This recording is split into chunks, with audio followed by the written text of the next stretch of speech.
I'd like to tell you about the strangest secret in the world. Some years ago, the late Nobel Prize-winning Dr. Albert Schweitzer was being interviewed in London, and a reporter asked him, "Doctor, what's wrong with men today?" And the great doctor was silent a moment, and then he said, "Men simply don't think." It's about this that I want to talk with you. We live today in a golden age. This is an era that man has looked forward to, dreamed of, and worked toward for thousands of years. But since it's here, we pretty well take it for granted. We in America are particularly fortunate to live in the richest land that ever existed on the face of the earth, a land of abundant opportunity for everyone. But do you know what happens? Well, let's take 100 men who start even at the age of 25. Do you have any idea what will happen to those men by the time they're 65? These 100 men who all start even at the age of 25 believe they're going to be successful. If you asked any one of these men if he wanted to be a success, he'd tell you he did. And you'd notice that he was eager toward life, that there was a certain sparkle to his eye, an erectness to his carriage, and life seemed like a pretty interesting adventure to him. But by the time they're 65, 1 will be rich. 4 will be financially independent. 5 will still be working. 54 will be broke. Now think a moment. Out of the 100, only 5 make the grade. Now why do so many fail? What has happened to the sparkle that was there when they were 25? What's become of the dreams, the hopes, the plans? And why is there such a large disparity between what these men intended to do and what they actually accomplished? When we say about 5% achieve success, we have to define success. And here's the best definition I've ever been able to find. Success is the progressive realization of a worthy ideal. If a man is working toward a predetermined goal and knows where he's going, that man is a success. If he's not doing that, he's a failure. Success is the progressive realization of a worthy ideal. Rollo May, the distinguished psychiatrist, wrote a wonderful book called Man's Search for Himself. And in this book he says, the opposite of courage in our society is not cowardice. It is conformity. And there you have the trouble today. It's conformity, people acting like everyone else without knowing why, without knowing where they're going. Now think of it. In America right now, there are over 18 million people 65 years of age and older. And most of them are broke. They're dependent on someone else for life's necessities. Now, we learn to read by the time we're 7. We learn to make a living by the time we're 25. Usually by that time, we're not only making a living, we're supporting a family. And yet, by the time we're 65, we haven't learned how to become financially independent in the richest land that has ever been known. Why? We conform. And the trouble is that we're acting like the wrong percentage group, the 95 who don't succeed. Now, why do these people conform? Well, they really don't know. These people believe that their lives are shaped by circumstances, by things that happen to them, by exterior forces. They're outer-directed people. A survey was made one time that covered a lot of men, working men, and these men were asked, "Why do you work? Why do you get up in the morning?" 19 out of 20 had no idea. If you ask them, they'll say, well, everyone goes to work in the morning, and that's the reason they do it, because everyone else is doing it. Now let's get back to our definition of success. Who succeeds? The only person who succeeds is the person who is progressively realizing a worthy ideal. He's the person who says, I'm going to become this, and then begins to work toward that goal. I'll tell you who the successful people are. A success is the school teacher who's teaching school because that's what he or she wants to do. The success is the woman who's a wife and mother because she wanted to become a wife and mother and is doing a good job of it. The success is the man who runs the corner gas station because that was his dream. That's what he wanted to do. The success is the successful salesman who wants to become a top-notch salesman and grow and build with his organization. A success is anyone who is doing deliberately a predetermined job because that's what he decided to do deliberately. But only 1 out of 20 does that. That's why today there isn't really any competition unless we make it for ourselves. Instead of competing, all we have to do is create. You know, for 20 years, I looked for the key which would determine what would happen to a human being.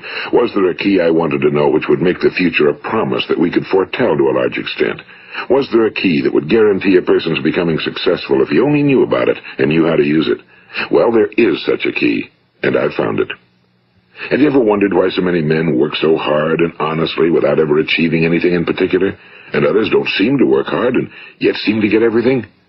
They seem to have the magic touch. You've heard them say that about someone. Everything he touches turns to gold. And have you ever noticed that a man who becomes successful tends to continue to become successful? And on the other hand, have you noticed how a man who's a failure tends to continue to fail? Well, it's because of goals. Some of us have goals, some don't. People with goals succeed because they know where they're going. It's that simple. Think of a ship leaving a harbor, and think of it with the complete voyage mapped out and planned. The captain and crew know exactly where it's going and how long it'll take. It has a definite goal. Now, 9,999 times out of 10,000, it will get to where it started out to get. Now, let's take another ship, just like the first, only let's not put a crew on it or a captain at the helm. Let's give it no aiming point, no goal, no destination. We just start the engines and let it go. I think you'll agree with me that if it gets out of the harbor at all, it will either sink or wind up on some deserted beach, a derelict. It can't go anyplace because it has no destination and no guidance, and it's the same with a human being. Take the salesman, for example. There's no other person in the world today with the future of a good salesman. Selling is the world's highest paid profession, if we're good at it and if we know where we're going. Every company needs top-notch salesmen, and they reward those men. The sky's the limit for them. But how many can you find? Someone once said the human race is fixed, not to prevent the strong from winning, but to prevent the weak from losing. The American economy today can be likened to a convoy in time of war. The entire economy is slowed down to protect its weakest link, just as the convoy had to go at the speed that would permit its slowest vessel to remain in formation. That's why it's so easy to make a living today. It takes no particular brains or talent to make a living and support a family today. So we have a plateau of so-called security, if that's what a person's looking for. But we do have to decide how high above this plateau we want to aim. Now let's get back to the strangest secret in the world, the story that I wanted to tell you today. Why do men with goals succeed in life and men without them fail? Well, let me tell you something which, if you really understand it, will alter your life immediately. If you understand completely what I'm going to tell you from this moment on, your life will never be the same again. You will suddenly find that good luck just seems to be attracted to you. The things you want just seem to fall in line, and from now on you won't have the problems, the worries, the gnawing lump of anxiety that perhaps you've experienced before. Doubt, fear, well, they'll be things of the past. Here's the key to success and the key to failure. We become what we think about. Now let me say that again. We become what we think about. Throughout all history, the great wise men and teachers, philosophers and prophets have disagreed with one another on many different things. It's only on this one point that they are in complete and unanimous agreement. Listen to what Marcus Aurelius, the great Roman emperor, said. A man's life is what his thoughts make of it. Disraeli said this, everything comes if a man will only wait.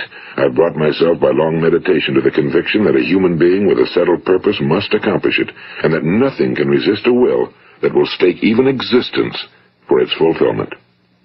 Ralph Waldo Emerson said this, a man is what he thinks about all day long. William James said, the greatest discovery of my generation is that human beings can alter their lives by altering their attitudes of mind. And he also said, we need only in cold blood act as if the thing in question were real, and it will become infallibly real by growing into such a connection with our life that it will become real. It will become so knit with habit and emotion that our interest in it will be those which characterize belief. And he also said, if you only care enough for a result, you will almost certainly attain it. If you wish to be rich, you will be rich. If you wish to be learned, you will be learned. If you wish to be good, you will be good. Only you must then really wish these things and wish them exclusively, and not wish at the same time 100 other incompatible things just as strongly. In the Bible, you read in Mark 9:23, if thou canst believe, all things are possible to him that believeth. My old friend Dr. Norman Vincent Peale put it this way, this is one of the greatest laws in the universe. Fervently do I wish I had discovered it as a very young man. It dawned upon me much later in life, and I found it to be one of the greatest, if not my greatest discovery outside of my relationship to God. The great law, briefly and simply stated, is that if you think in negative terms, you will get negative results. If you think in positive terms, you will achieve positive results. That is the simple fact, he went on to say, which is at the basis of an astonishing law of prosperity and success. In 3 words, believe and succeed. William Shakespeare put it this way: our doubts are traitors and make us lose the good we oft might win by fearing to attempt. George Bernard Shaw said, people are always blaming their circumstances for what they are. I don't believe in circumstances. The people who get on in this world are the people who get up and look for the circumstances they want, and if they can't find them, make them. Well, that's pretty apparent, isn't it? And every person who discovered this for a while believed that he was the first one to work it out. We become what we think about. Now, it stands to reason that a person who's thinking about a concrete and worthwhile goal is going to reach it, because that's what he's thinking about, and we become what we think about. Conversely, the man who has no goal, who doesn't know where he's going, and whose thoughts must therefore be thoughts of confusion and anxiety and fear and worry, becomes what he thinks about. His life becomes one of frustration and fear and anxiety and worry. And if he thinks about nothing, he becomes nothing. Now, how does it work? Why do we become what we think about? Well, I'll tell you how it works as far as we know. Now, to do this, I want to tell you about a situation that parallels the human mind. Suppose a farmer has some land, and it's good fertile land. Now, the land gives the farmer a choice. He may plant in that land whatever he chooses. The land doesn't care. It's up to the farmer to make the decision. Now, remember, we're comparing the human mind with the land because the mind, like the land, doesn't care what you plant in it. It will return what you plant, but it doesn't care what you plant. Now, let's say that the farmer has 2 seeds in his hand. One is a seed of corn. The other is nightshade, a deadly poison. He digs 2 little holes in the earth, and he plants both seeds, one corn, the other nightshade. He covers up the holes, waters, and takes care of the land, and what will happen?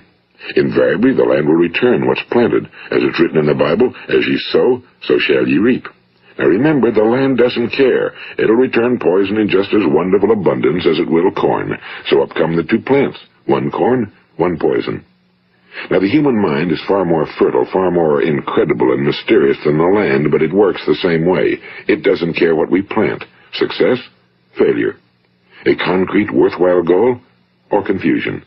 Misunderstanding, fear, anxiety, and so on. But what we plant, it must return to us. You see, the human mind is the last great unexplored continent on Earth. It contains riches beyond our wildest dreams. It will return anything we want to plant. Now, you might say, well, if that's true, why don't people use their minds more? Well, I think they figured out an answer to that one, too. Our mind comes as standard equipment at birth. It's free, and things that are given to us for nothing we place little value on. Things that we pay money for, we value. The paradox is that exactly the reverse is true. Everything that's really worthwhile in life came to us free. Our minds, our souls, our bodies, our hopes, our dreams, our ambitions, our intelligence, our love of family and children and friends and country, all these priceless possessions are free. But the things that cost us money are actually very cheap and can be replaced at any time. A good man can be completely wiped out and make another fortune. He can do that several times. Even if our home burns down, we can rebuild it. But the things we got for nothing, we can never replace. The human mind isn't used because we take it for granted. Familiarity breeds contempt. It can do any kind of job we assign to it, but generally speaking, we use it for little jobs instead of big, important ones. Universities have proved that most of us are operating on about 10% or less of our abilities. So decide now, what is it you want? Plant your goal in your mind. It's the most important decision you'll ever make in your entire life. What is it you want? Do you want to be an outstanding salesman? A better worker at your particular job? Do you want to go places in your company? In your community? Do you want to get rich? All you've got to do is plant that seed in your mind, care for it, work steadily toward your goal, and it will become a reality. It not only will, there's no way that it cannot. You see, that's a law, like the laws of Sir Isaac Newton, the laws of gravity. If you get on top of a building and jump off, you'll always go down. You'll never go up, and it's the same with all the other laws of nature. They always work. They're inflexible. Think about your goal in a relaxed, positive way. Picture yourself in your mind's eye as having already achieved this goal. See yourself doing the things you will be doing when you've reached your goal. Ours has been called the phenobarbital age, the age of ulcers and nervous breakdowns and tranquilizers. At a time when medical research has raised us to a new plateau of good health and longevity, far too many of us worry ourselves into an early grave trying to cope with things in our own little personal ways without learning a few great laws that will take care of everything for us. These things we bring on ourselves through our habitual way of thinking. Every one of us is the sum total of his own thoughts. He is where he is because that's exactly where he really wants to be, whether he'll admit that or not. Each of us must live off the fruit of his thoughts in the future, because what you think today and tomorrow, next month and next year, will mold your life and determine your future. You're guided by your mind. I remember one time I was driving through eastern Arizona, and I saw one of those giant earth-moving machines roaring along the road at about 35 miles an hour with what looked like 30 tons of dirt in it. A tremendous, incredible machine, and there was a little man perched way up on top with the wheel in his hands guiding it. And as I drove along, I was struck by the similarity of that machine to the human mind. Just suppose you're sitting at the controls of such a vast source of energy. Are you going to sit back and fold your arms and let it run itself into a ditch? Or are you going to keep both hands firmly on the wheel and control and direct this power to a specific, worthwhile purpose? It's up to you. You're in the driver's seat. You see, the very law that gives us success is a two-edged sword. We must control our thinking. The same rule that can lead a man to a life of success, wealth, happiness, and all the things he ever dreamed of for himself and his family. That very same law can lead him into the gutter. It's all in how he uses it, for good or for bad. This is the strangest secret in the world. Now, why do I say it's strange, and why do I call it a secret? Actually, it isn't a secret at all. It was first promulgated by some of the earliest wise men, and it appears again and again throughout the Bible, but very few people have learned it, understand it. That's why it's strange, and why for some equally strange reason it virtually remains a secret. I believe that you could go out and walk down the main street of your town and ask one man after another what the secret of success is, and you probably wouldn't run into one man in a month who could tell you. Now, this information is enormously valuable to us if we really understand it and apply it. It's valuable to us not only for our own lives, but the lives of those around us, our families, employees, associates, and friends. Life should be an exciting adventure. It should never be a bore.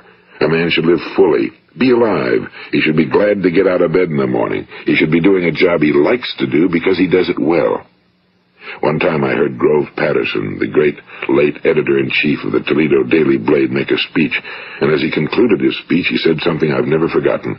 He said, "My years in the newspaper business have convinced me of several things. Among them, that people are basically good, and that we came from someplace, and we're going someplace. So we should make our time here an exciting adventure. The architect of the universe didn't build a stairway leading nowhere." And the greatest teacher of all, the carpenter from the plains of Galilee, gave us the secret time and time again. As ye believe, so shall it be done unto you. I've explained the strangest secret in the world and how it works. Now, on this side, I want to explain how you can prove to yourself the enormous returns possible in your own life by putting this secret to a practical test. I want you to make a test that will last 30 days. It isn't going to be easy, but if you'll give it a good try, it will completely change your life for the better.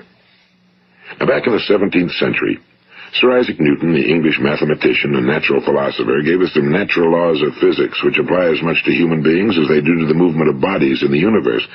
And one of these laws is that for every action, there is an equal and opposite reaction. Simply stated, as it applies to you and me, it means we can achieve nothing without paying the price. The results of your 30-day experiment will be in direct proportion to the effort you put forth. To be a doctor, you must pay the price of long years of difficult study. To be successful in selling, and remember that each of us succeeds to the extent of his ability to sell. Selling our families on our ideas, selling education in schools, selling our children on the advantages of living the good and honest life, selling our associates and employees on the importance of being exceptional people. To, of course, the profession of selling itself. But to be successful in selling our way to the good life, we must be willing to pay the price. Now, what is that price? Well, it's many things. First, it's understanding emotionally, as well as intellectually, that we literally become what we think about, that we must control our thoughts if we're to control our lives. It's understanding fully that as ye sow, so shall ye reap. Second, it's cutting away all fetters from the mind and permitting it to soar as it was divinely designed to do. It's the realization that your limitations are self-imposed and that the opportunities for you today are enormous beyond belief. It's rising above narrow-minded pettiness and prejudice. And third, it's using all your courage to force yourself to think positively on your own problem, to set a definite and clearly defined goal for yourself, to let your marvelous mind think about your goal from all possible angles, to let your imagination speculate freely upon many different possible solutions, to refuse to believe that there are any circumstances sufficiently strong to defeat you in the accomplishment of your purpose, to act promptly and decisively when your course is clear, and to keep constantly aware of the fact that you are, at this moment, standing in the middle of your own acres of diamonds, as Russell Conwell used to point out. And fourth, save at least 10% of every dollar you earn. It's also remembering that no matter what your present job, it has enormous possibilities, if you're willing to pay the price. Now let's just go over the important points in the price each of us must pay to achieve the wonderful life that can be ours. It is, of course, worth any price. 1. You will become what you think about. 2. Remember the word imagination and let your mind begin to soar. 3. Courage. Concentrate on your goal every day. 4. Save 10% of what you earn. And 5. Action. Ideas are worthless unless we act on them. Now, I'll try to outline the 30-day test I want you to make. Keep in mind that you have nothing to lose by making this test and everything you could possibly want to gain. There are two things that may be said of everyone. Each of us wants something, and each of us is afraid of something. I want you to write on a card what it is you want more than anything else. It may be more money. Perhaps you'd like to double your income or make a specific amount of money. It may be a beautiful home. It may be success at your job. It may be a particular position in life. It could be a more harmonious family. Each of us wants something. Now write down on your card specifically what it is you want. Make sure it's a single goal and clearly defined. You needn't show it to anyone, but carry it with you so that you can look at it several times a day. Think about it in a cheerful, relaxed, positive way each morning when you get up, and immediately you have something to work for, something to get out of bed for, something to live for. Look at it every chance you get during the day and just before going to bed at night. And as you look at it, remember that you must become what you think about, and since you're thinking about your goal, you realize that soon it will be yours. In fact, it's yours really the moment you write it down and begin to think about it. Look at the abundance all around you as you go about your daily business. You have as much right to this abundance as any other living creature. It's yours for the asking. Now we come to the difficult part. Difficult because it means the formation of what is probably a brand new habit, and new habits are not easily formed. Once formed, however, it will follow you for the rest of your life. Stop thinking about what it is you fear. Each time a fearful or negative thought comes into your consciousness, replace it with a mental picture of your positive and worthwhile goal. And there will come times when you'll feel like giving up. It's easier for a human being to think negatively than positively. That's why only 5% are successful. You must begin now to place yourself in that group. For 30 days, you must take control of your mind. It will think about only what you permit it to think about. Each day for this 30-day test, do more than you have to do. In addition to maintaining a cheerful, positive outlook, give of yourself more than you've ever done before. Do this knowing that your returns in life must be in direct proportion to what you give. The moment you decide on a goal to work toward, you're immediately a successful person. You are then in that rare and successful category of people who know where they're going. Out of every 100 people, you belong to the top 5. Don't concern yourself too much with how you're going to achieve your goal. Leave that completely to a power greater than yourself. All you have to do is know where you're going. The answers will come to you of their own accord and at the right time. Remember these words from the Sermon on the Mount, and remember them well. Keep them constantly before you this month of your test. Ask, and it shall be given you. Seek, and ye shall find. Knock, and it shall be opened unto you. For every one that asketh receiveth, and he that seeketh findeth, and to him that knocketh it shall be opened. It's as marvelous and as simple as that. In fact, it's so simple that in our seemingly complicated world, it's difficult for an adult to understand that all he needs is a purpose and faith. For 30 days, Do your very best. If you're a salesman, go at it as you've never done before, not in a hectic fashion, but with the calm, cheerful assurance that time well spent will give you the abundance in return you deserve and want. If you're a homemaker, devote your 30-day test to completely giving of yourself without thinking about receiving anything in return, and you'll be amazed at the difference it makes in your life. No matter what your job, do it as you've never done it before for 30 days. And if you've kept your goal before you every day, you'll wonder and marvel at this new life you've found. Dorothea Brand, the outstanding editor and writer, discovered it for herself and tells about it in her fine book, Wake Up and Live. Her entire philosophy is reduced to the words, act as though it were impossible to fail. She made her own test with sincerity and faith, and her entire life was changed to one of overwhelming success. Now, you make your test for 30 full days. Don't start your test until you've made up your mind to stick with it. You see, by being persistent, you're demonstrating faith. Persistence is simply another word for faith. If you didn't have faith, you'd never persist. If you should fail during your first 30 days, by that I mean suddenly find yourself overwhelmed by negative thoughts, you've got to start over again from that point and go 30 more days. Gradually, your new habit will form until you find yourself one of that wonderful minority to whom virtually nothing is impossible. And don't forget the card. It's vitally important as you begin this new way of living. On one side of the card, write your goal, whatever it may be. On the other side, write the words we've quoted from the Sermon on the Mount. Ask, and it shall be given you. Seek, and ye shall find. Knock, and it shall be opened unto you. Nothing great was ever accomplished without inspiration. See that during these crucial first 30 days, your own inspiration is kept at a peak. And above all, don't worry. Worry brings fear, and fear is crippling. The only thing that can cause you to worry during your test is trying to do it all yourself. Know that all you have to do is hold your goal before you.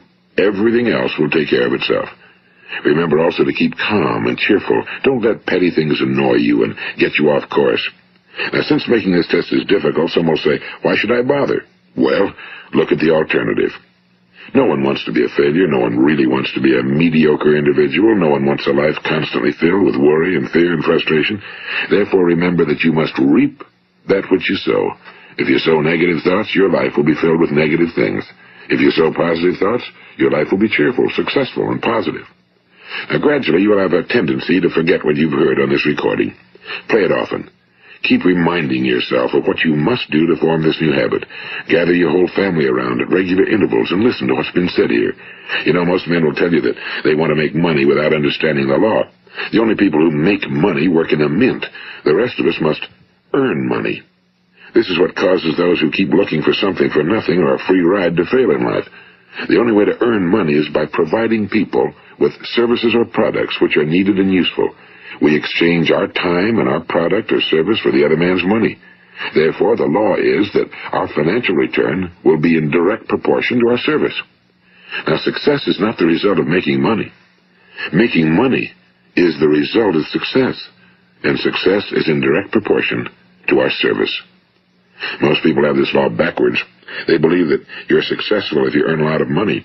The truth is that you can only earn money after you're successful. It's like the story of the man who sat in front of the stove and said to it, give me heat, and then I'll add the wood. How many men and women do you know, or do you suppose there are today, who take the same attitude toward life? There are millions. We've got to put the fuel in before we can expect heat. Likewise, we've got to be of service first before we can expect money. Don't concern yourself with the money. Be of service, build, work, dream, create. Do this and you'll find there's no limit to the prosperity and abundance that will come to you. Prosperity, you know, is founded upon a law of mutual exchange.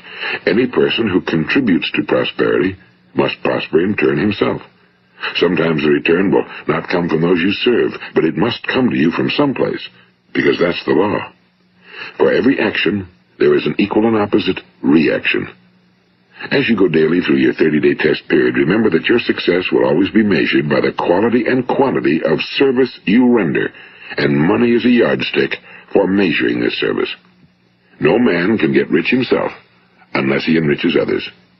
Now, there are no exceptions to a law. You can drive down any street in America and from your car estimate the service that's being rendered by the people living on that street. Had you ever thought of this yardstick before? It's interesting. Some, like ministers and priests and other devoted people, measure their returns in the realm of the spiritual, but again, their returns are equal to their service. Once this law is fully understood, any thinking person can tell his own fortune. If he wants more, he must be of more service to those from whom he receives his return. If he wants less, he has only to reduce his service. This is the price you must pay for what you want. If you believe you can enrich yourself by deluding others, you can end only by deluding yourself. It may take some time, but just as surely as you breathe, you'll get back what you put out. Don't ever make the mistake of thinking you can avert this. It's impossible. The prisons and the streets where the lonely walk are filled with people who tried to make new laws just for themselves. We may avoid the laws of man for a while, but there are greater laws that cannot be broken. An outstanding medical doctor recently pointed out 6 steps that will help you realize success. 1. Set yourself a definite goal. 2. Quit running yourself down. 3. Stop thinking of all the reasons why you cannot be successful and instead think of all the reasons why you can. 4. Trace your attitudes back through your childhood and try to discover where you first got the idea you couldn't be successful, if that's the way you've been thinking. 5. Change the image you have of yourself by writing out a description of the person you would like to be. And 6. Act the part of the successful person you have decided to become. The doctor who wrote those words is a noted West Coast psychiatrist, Dr. David Harold Fink. Do what the experts since the dawn of recorded history have told you you must do. Pay the price by becoming the person you want to become. It's not nearly as difficult as living unsuccessfully. Make your 30-day test, then repeat it again, and each time it will become more a part of you until you'll wonder how you could ever have lived any other way. Live this new way and the floodgates of abundance will open and pour over you more riches than you may have dreamed existed. Money? Yes, lots of it. But what's more important, you'll have peace. You'll be in that wonderful minority who lead calm, cheerful, successful lives. Start today. You have nothing to lose, but you have a whole life to win. This is Earl Nightingale, and thank you.